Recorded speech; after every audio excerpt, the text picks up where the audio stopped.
Sure hope you're enjoying the Labor Day week. Being said, here is Jim Huber. EJ, there have been so many memorable, defining moments in the 16 years of Goodwill, portraits of furious pursuit and wonderful achievement. But there remains a sort of dull ache left over from one horrible moment 3 years ago to offer us wonderful perspective. Her name is Song Lan, and while her tiny body might not be the same, her will to succeed might be even fiercer.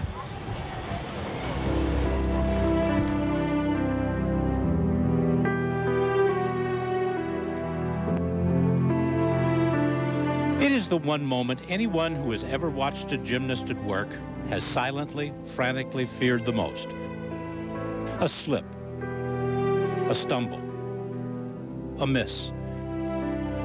That such a moment rarely results in tragedy does not stop the sweat from forming, the beat of the heart from skipping. Because we all remember Song Lan. It was in the middle of a roasting July afternoon on Long Island, New York 3 years ago. The 76-pound Chinese national vault champion was practicing for these Goodwill Games when she fell head first and never got up again.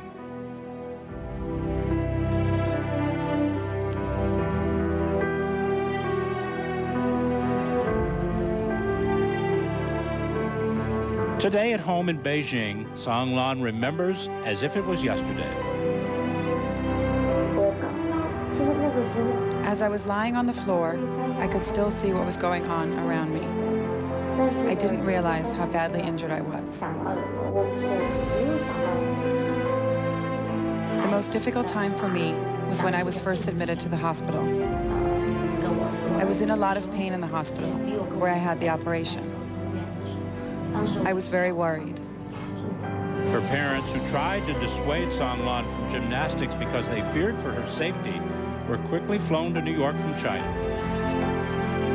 My mother was very worried about me at first. She found it hard to accept my injury. From a distance, I heard my mother beg the doctor to please cure my daughter. She almost went down on her knees. In the end, my mother accepted the situation. After months of rehabilitation in New York's Mount Sinai Hospital, she regained some movement in her upper body.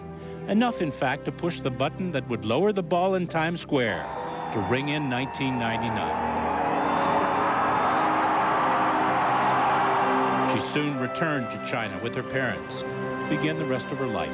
Her great dreams of Olympic gold gone, replaced with simply the dream of walking again. In the last 3 years, I've continued to train, and I've never given up. I've been living quite well. I feel my body is recovering, but some things have not improved. I try to do all the things I can do, like brushing my teeth, eating, or changing my clothes, but I still need help from my mother. I like my mother to give me some protection so I don't fall off. She has, in the midst of all of this, become a Chinese poster child for the handicapped, appearing in public ceremonies with blind, deaf, and one-legged dancers who tell the simple tale that life must go on. 2 years ago in New York, I fell off the vaulting horse. At that moment, the brilliance of the stadium suddenly turned to darkness. I do not like to talk about the past. It isn't worth mentioning. I like to look forward into the future. Everybody tells me to look into the future. If I need to be able to do something in the future, I will try my hardest to succeed. I don't want to stop because if I stop, I will miss a lot of things in my life, and that is a waste. Wow. And what of the future? The prognosis isn't very good for her ever to walk again, but she's resigned to that, I think, and in that process, she lost a lot of time studies-wise, both in her training originally and in the rehab process. So now she's going to focus on that. She wants to go to university. She wants to sort of give back in that way. She feels if she has any regrets at all, At one time, she felt like she was going to support her family. Now her family is back supporting her.